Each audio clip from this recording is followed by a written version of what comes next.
community, we recommend the use of a mask if you're sick yourself, and actually if you are sick, you should be at home and you should call your medical provider. But also in situations where you cannot do physical distancing and if the virus is present in the community. So in indoor settings, when you cannot do physical distancing, we recommend the use of a fabric mask. So we are sitting apart here, so that's the reason why we are not wearing masks in this setting. Mm-hmm. We are receiving a lot of questions, Mike, maybe you can take this one, about children. Should people keep children at home, or they should go back to school? And also, are there any particular precautionary measures to be taken for children?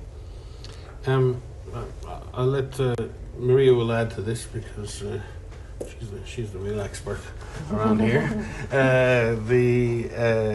I would say that school is a microcosm of our society, of our community. School is a subset of people from our community. So if we have spread of the virus in our community, and that spread is intense and it's widespread, then that disease will spread through the school environment. So we know that children can spread the disease. Thankfully, the vast majority of children don't suffer a very severe illness, but that doesn't mean that they can't participate in the process of transmission. We see this with many diseases. We see this with, for example, with polio. Many children can process the virus, pass the virus on, and never get sick themselves. But when that virus reaches a particularly vulnerable child, then that virus could cause paralysis. So it's pretty much the same with COVID. The disease may pass through children.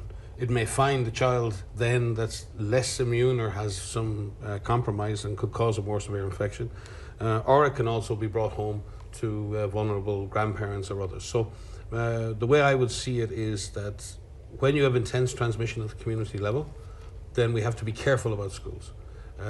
But also we have to also recognize that education is hugely important. And there are environments in the world where being at school is a safer place to be. Given the social conditions and given there are many schools that act as a very important points of nutrition for children.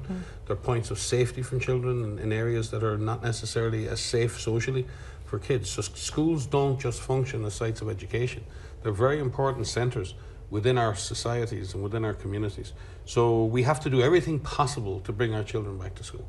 And the most effective thing we can do is to stop the disease in the community. Because if we control the disease in the community, we can open the schools. So we need to focus again back on controlling the disease at the community level. And younger people have a huge part to play in this. This is not, and I hope we're speaking to many younger people and younger adults out there. And I'm so proud of younger generation, the way they've taken on the issue of racism. They've taken on the issue of climate. We need a young generation that's willing to take action for a better future, take action, take control of our society, take control of our future. And part of that is ensuring we get through this COVID pandemic. We need a better future, we need a stable future, we need a new normal. And it's not about being victims of that, it's about taking action to ensure that we beat this virus. And younger people, while they may suffer the least effects of this virus, participate in transmission. And we need, particularly younger people and younger adults, to really take on that responsibility and not, in a sense, feel that they're giving something up that's precious to them. And I know they are, because we were all young once, and the freedom of youth and the desire and the right you have to go and enjoy life and go and experience life. And it is hard to put your life on hold, especially when your adult life is potentially just before you.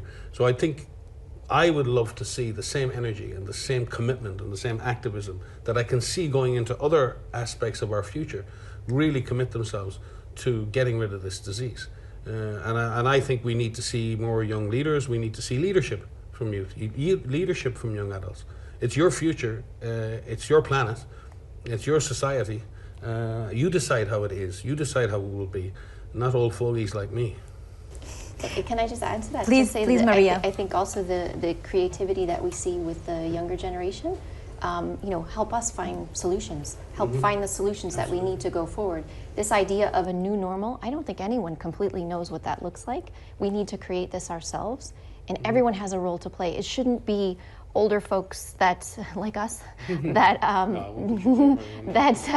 that decide, you know. I think we need everybody to play an active role in that, and that you know, people and of all ages need to feel empowered that they have a role to play in this. So speak up, speak out, you know, help us work through this and really find that way to be creative and innovative. That this is temporary. I mean, this idea of having to put some things on hold is hard, and I understand that because we are also all of us are putting things on hold, but it is temporary. We will get through this. You know, we will get through this. There is hope. You were asking about the 6 months and can people turn this around? Can we turn this around? We can absolutely turn this around.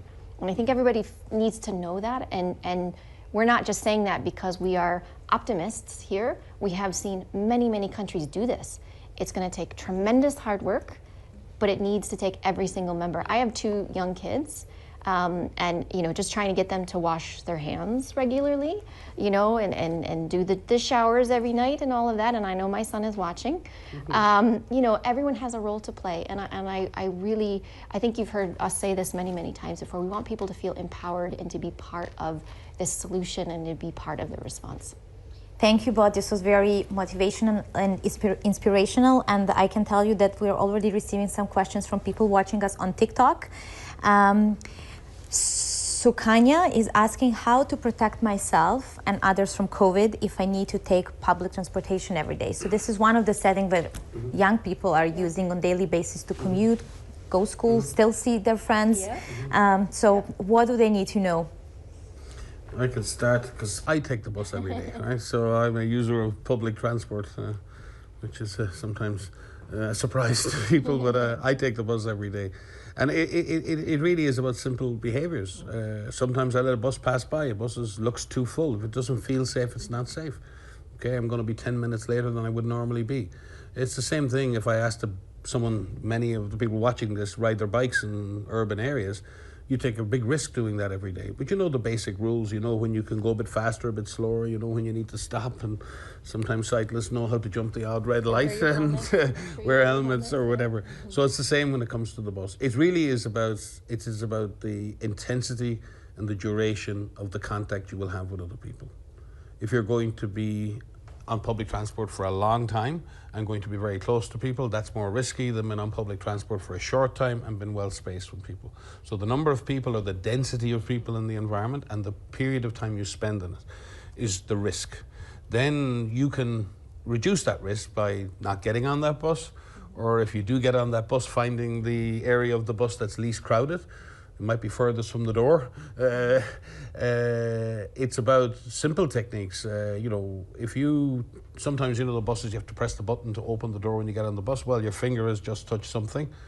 Sometimes you use your elbow to do that. Unfortunately, some of the buses here in Geneva don't react to an elbow, and they only react to the touch of a finger. Maybe that's what I often do when I get on the bus is I think, okay, I'm going to end up touching a lot of things, so I touch that and I get on and sit down, and then as soon as I sit down on the bus, I have my mask on me, but then I take out hand sanitizer before I touch anything else. Before I go near my iPhone or try to stick my headphones in, I just clean my hands, and then I know my hands are clean, I can touch my phone. So it's a simple kind of routine, a kind of technique. It's like maybe if you were going through any routine or thing you do in life. So I think building a routine for how you go about the business of getting on the bus, washing your hands, picking the least crowded part of the bus. I think they're the simple things, and I've been on public transport for months the whole time through this, and again I've let buses pass by when they've been too full and try to manage my risk that way. Because I'm still committed to public transport as a way of getting around. It doesn't give me the excuse to hop in my car because I live in the city and therefore I don't want to have a car, and maybe it'd be safer for me now to have a car, but then I have an impact on the environment. So I have to trade off the good and the bad, and I try to manage that risk in a way that minimizes the risk to me, but maximizes my chance of my commitment to climate or my commitment to something else. And I think most people we do that every day. I think, to be honest with you, this is something we're designed for this. Adapt. We do it. We adapt. We live in complex environments and we make complex decisions every day. The issue is just to learn and absorb the behaviors you need to keep you safe. and it's all out there. I mean, in fact, if anything, we're overloaded with information about what to do and what not to do. And sometimes I feel people feel overwhelmed by all the advice they're getting. And I think that's something on our side we need to be careful with. I know a number of people have said to me, my God, if I did everything everyone told me to do, I'd probably hide under my bed all day long. That's the only way to be safe. And I think that's a reasonable thing. I think we have to be very careful to create enough concern in people so people react, but not so much concern that we drive fear and we drive panic. And finding that balance is not easy. Thank you very much, Mike. We have another question and comment actually from our viewer on Facebook, Jennifer Randall, who says that you're doing a great job. Thanks, Jennifer. And she's asking, how can we engage people who are not wearing masks? Should it be mandatory or should we try to convince? That's a really, really good question, Jennifer. You know, the use of any of these, any of this advice or the use of masks, forcing that to happen sometimes doesn't work. But you know, these these guidelines are put in place for a reason. So it's really important to understand why the advice is put out there. You know, there must be a reason why there's an advice to use a mask in a certain situation. So, for example, using a mask when you go into a shop, or using a mask when you're on public transportation. These are situations where you can't do physical distancing. And there's a reason for that. And the reason is if you put on a mask, it's to protect you from infecting somebody else. And if somebody else is infected, from them infecting people that are around them. And so really understanding why that advice is put in place, I think can be helpful. And if you don't understand, ask why. You know, find out what is the reason for this.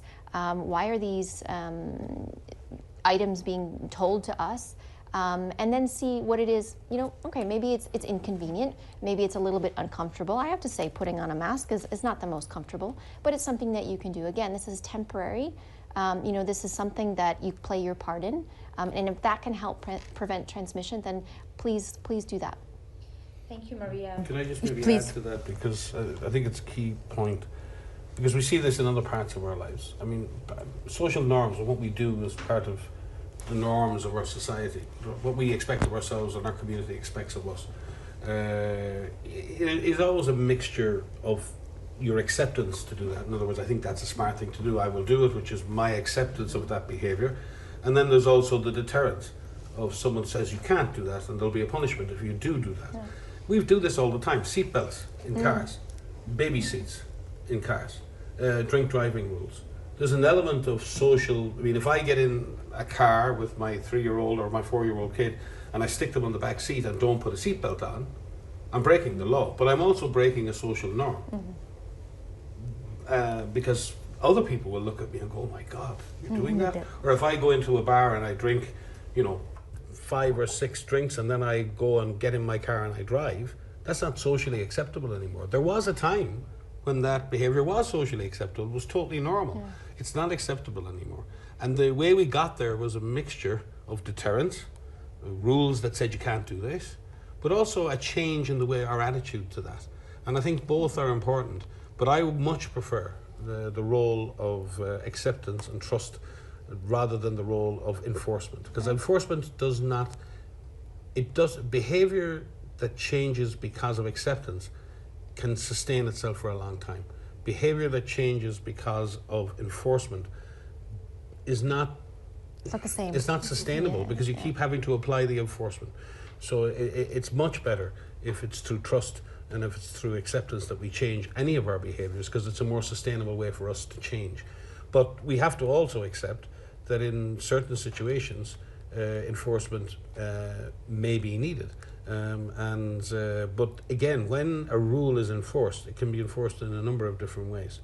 It can be enforced through people pointing out to people that you're doing something that's not acceptable, and it can be done through warnings. It can be done through trying to convince people. And I've seen a number of authorities doing that, where they don't have punishments for people, but they point out to people that you're doing something that's not allowed. Yeah. So I think you can build that up. But we have to be very, very careful in all of this to remember that human rights are important in the center of this. We are members of a community and a society, but we're also individuals. And we're free to express our individual views, and we're free to carry out our individual behaviors, as long as those behaviors don't impact on the well-being of others. And I think that's the contract we have in society. So we need to not look at what is my right to behave. You have a right as an individual to behave in any way, in a sense, you wish to, as long as your behavior does not impact on essential issues in somebody else's life. And that's the question we have to ask ourselves all the time. Am I impacting others? If I'm not impacting others, fine. Yeah. There's a lot of questions coming from our viewers, and we thank you very much for that. I would like to pass another one from a viewer from TikTok again. Is there a risk being in large gathering outdoors? So that's a good question. The risk depends on the context that we've mentioned. So indoors is riskier than outdoors. First of all, what's risky is where the virus is. So we need a good understanding of where this virus is. And so that's why there are systems in place to be able to detect cases and to find cases, make sure that they are isolated. Anybody who is infected is isolated from other people, and that we carry out what is called contact tracing, which is essentially finding every contact, close contact that you have, an infected person has, and separating them, putting them in quarantine from someone else. This is what we call breaks chains of transmission.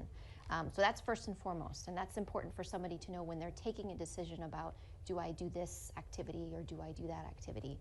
As it relates to outdoors, doing things that are outdoors means that you have more space, means that there's free-flowing air and there's better ventilation, and it means that you could be more physically distanced than others compared to something indoors. One of the things we want to highlight is avoiding crowded indoor spaces. I think that's really important right now, especially in this part of the pandemic where we are, to avoid those types of situations. If you can, that's good. So outdoor spaces are even better. But even when you're outdoors, you still need to be physically distanced from individuals. So that's at least 1 meter apart.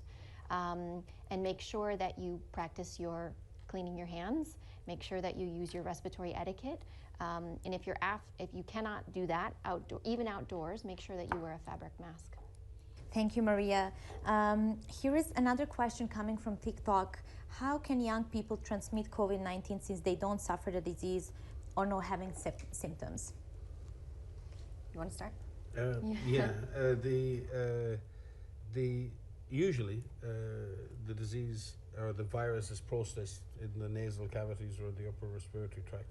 So what happens is the virus enters, it lands on the mucosa inside your nasal tract, and the virus can replicate in that situation. And actually, you can create quite a bit of virus up there.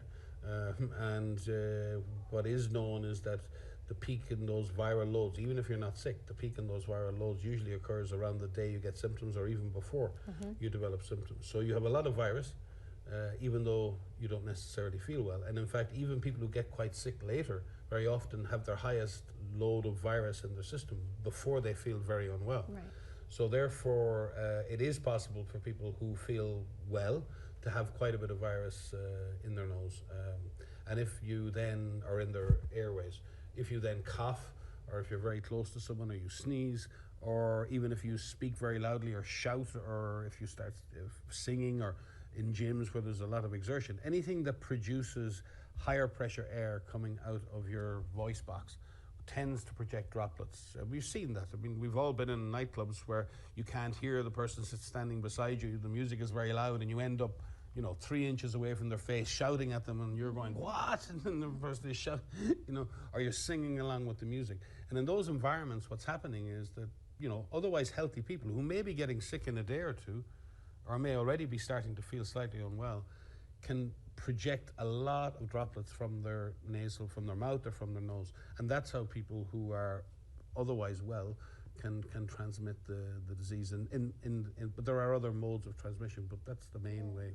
I think it's important for younger people to understand, and even kids, like even though younger people and kids tend to have more mild disease, they don't feel unwell or they just feel a little bit unwell, they can still pass the virus to others. But it isn't universal. So even young people can get very, very ill. And we have seen young people in hospital, we have seen young people in ICU on ventilators, and we've seen young people die. So I think it's important, even though luckily we do see the majority of young people and children having mild disease, they can get sick and they can die. And so we need everyone to understand that they're not invincible. And that's not meant to scare anybody, but we do need a little bit of reality, so people understand that they can get sick. But what is even more important, that even though you're younger, you may not be part of a vulnerable group. You may live with someone who's more vulnerable. You may live with somebody who has an underlying condition, who has chronic respiratory disease, who has cancer. You may live with somebody who's over the age of 60. And if you get infected, even though you don't feel unwell, and even though you may not even have symptoms, you can pass the virus to someone else that is vulnerable, and they could get really, really sick, require hospitalization, and they could die. So it's not only about protecting yourself. We want everyone to do what they can to protect themselves, but it's also about your responsibility of protecting others. So again, it's just everything that you can do to prevent, yourself of getting in that nightclub situation, especially where there's active transmission in some countries. Avoid those crowded situations and close contact with one another to prevent the opportunity for the virus to pass. The virus likes people. The virus doesn't just waft around. It needs people to pass between. So if we give it that opportunity, it will pass between people. And again, on that, even though younger people certainly don't have the same mortality or death rate, what's clearly becoming apparent is that a good proportion of people who develop moderate illness have long-term issues with fatigue, with exercise tolerance, with lung function and other things. And I mean, the essence here is that the virus causes the air sacs in your lung to become inflamed, but it also causes, in many cases, the blood vessels around those air sacs to become inflamed. And what you have is this really sort of inflammatory process that goes on in the air sacs and in those small blood vessels. And when that subsides, it takes a long time for your lungs to regain their normal function, and sometimes for your cardiovascular system. And that's why a lot of people are suffering long-term fatigue. They're finding it really hard to go back to the gym. They're exhausted if they're going up and down the stairs. And these are young people. Yeah. Now, we hope, and many of them are making slow recoveries, but who wants to spend 3 months or 6 months or a year recovering from an illness that lasted 10 days or 12 days that you can prevent? Yeah. We don't. I mean, we live in a society. We go to the gym. We're trying to stay fit. We're trying to make healthy choices. This is one healthy choice we can make. Yeah. Avoid getting COVID-19, because it's probably, even if you're not going to die from it, even if you're not going to be admitted to hospital, a significant minority of people, even young people, find it hard to make a full and immediate recovery from the disease. Can I just say that many people have reached out to me personally on Twitter and on other social media means about groups that are in that recovery phase. I just want to say that we hear you. We do hear you. We do have a group that's looking at the longer term recovery of people who have quote unquote recovered. The people that you're talking about that are dealing with these long term effects. We hear you. And what we're trying to really understand is, I mean, even though we're 7 months in, I know it feels like an eternity for most people. It's still very, very new, and there's still a lot that we're learning. But particularly those who have recovered but still have these lingering effects, we're trying to better understand what that means, and we're trying to better study this so that we can give you the support that you need. So I just wanted to give a shout out to the groups that have contacted me to say, we do hear you and we are listening. Thank you very much for receiving a lot of questions, so I'll try to summarize maybe 2 more. One is coming from Facebook from Cecilia Vichis. How effective is contact tracing and how often should one get tested? You mentioned that we need to know where the virus is in community to control it, so I thought it's good to clarify contact tracing and testing. Yeah, so contact tracing is essential. In infectious diseases, what everyone needs to understand is that the virus passes between people. And so when we know where the virus is, you think of, I wish I had a little visual right now, think of these dots, think of these dots representing people. If someone has contact with lots of dots, then you can spread the virus between people. So what contact tracing does is it identifies a case, and testing is essential to be able to determine who has the virus and who doesn't have the virus. And then you find all of the people that they came in contact with, 2 days before they develop symptoms, up to 14 days after they develop symptoms. You find those contacts, and then you follow them. You put them in quarantine, which means you separate them from others so that if they have the virus or develop the disease, that they don't pass it to others. And you follow them for 14 days.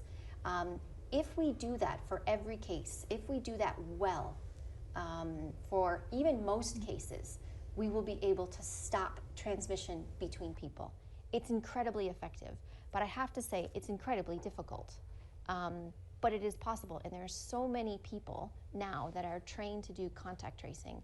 And one of the things I'm really encouraged by are many countries, high income, low income, north, south, east, west, rural, urban, that are building up this workforce of contact tracers, which are people who are what we call these shoe leather epidemiologists, which basically means people on the ground who are helping to find all those contacts, support those contacts through the quarantine period, and making sure that we break these chains of transmission.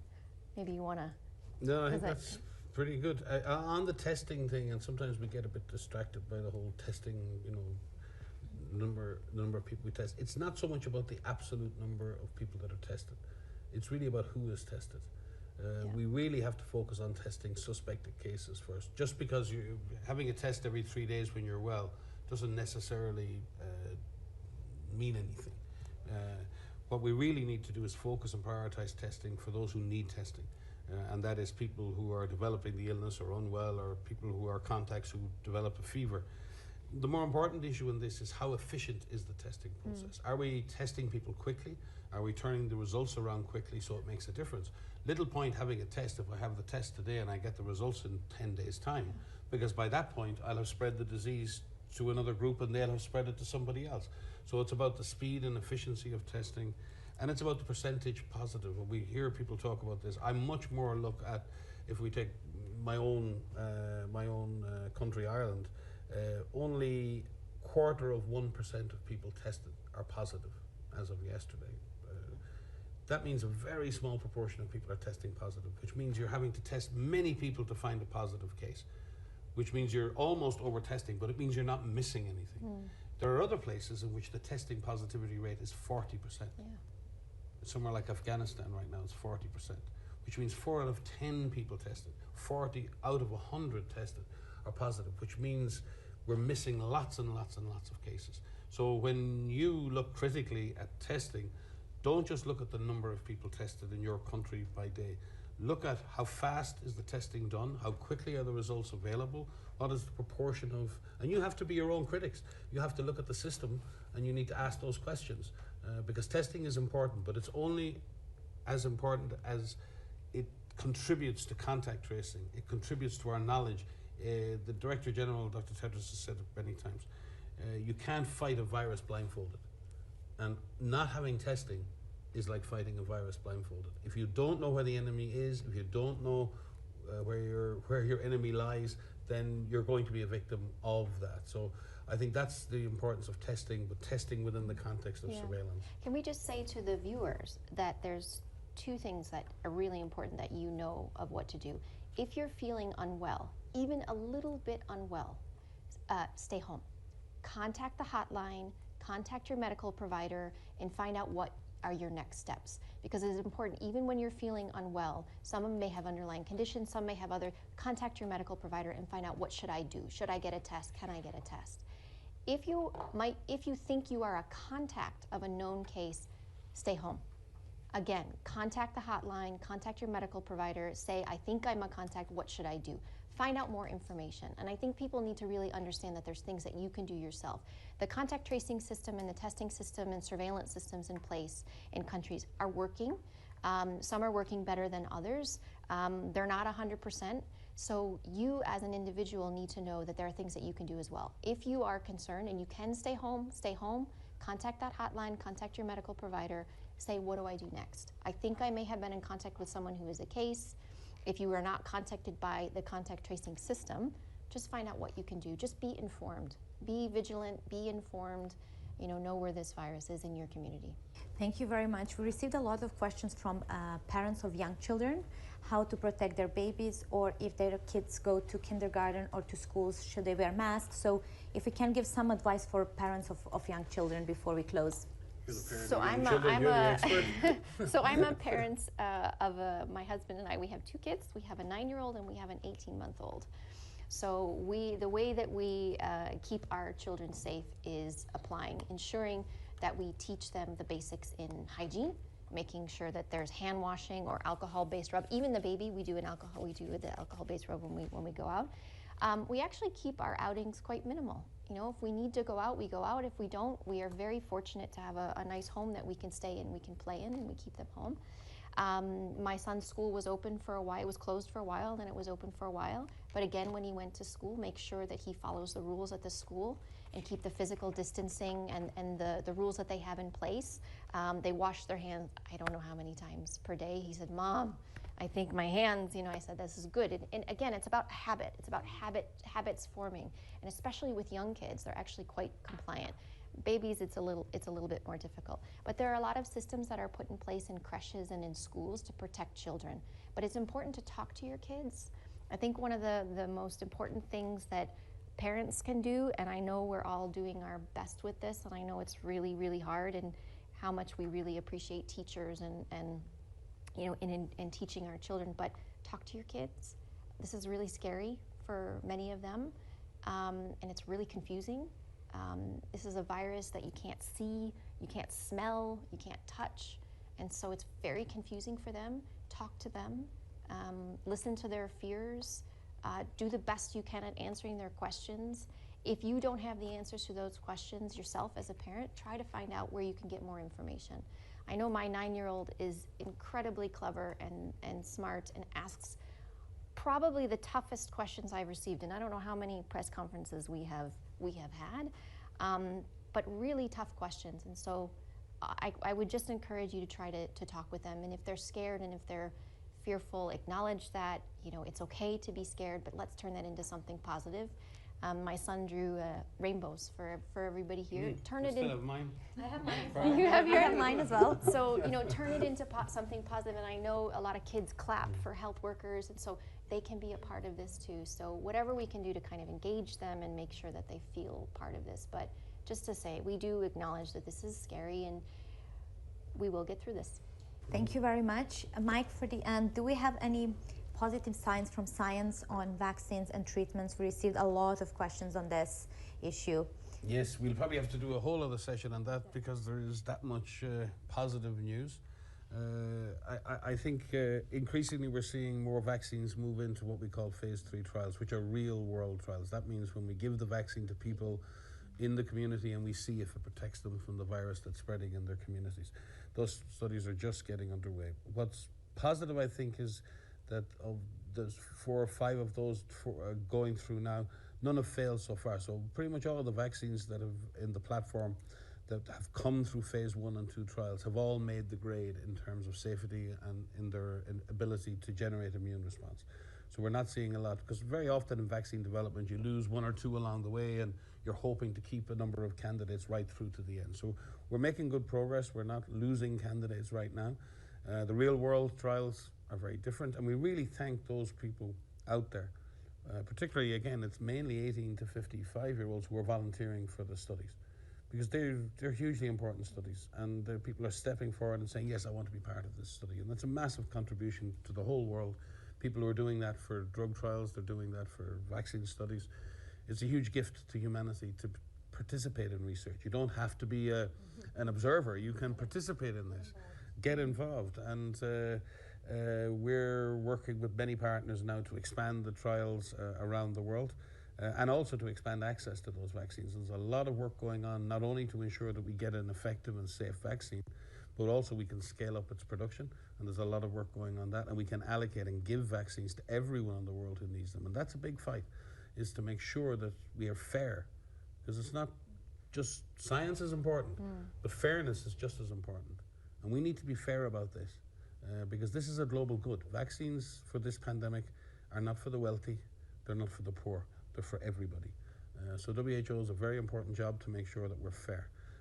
And we're working just as hard on that as we are on the vaccines. On the drug side as well, we've seen some positive results from some drugs. We're adding more drugs into our Solidarity trials. There are some interesting and hopeful signs with things like hyperimmune globulin, and potentially down the line with monoclonal antibodies, again based on material on blood that's taken from recovered patients. So again, patients in recovery are contributing and benefiting people who are coming behind them in the system. So I think we are seeing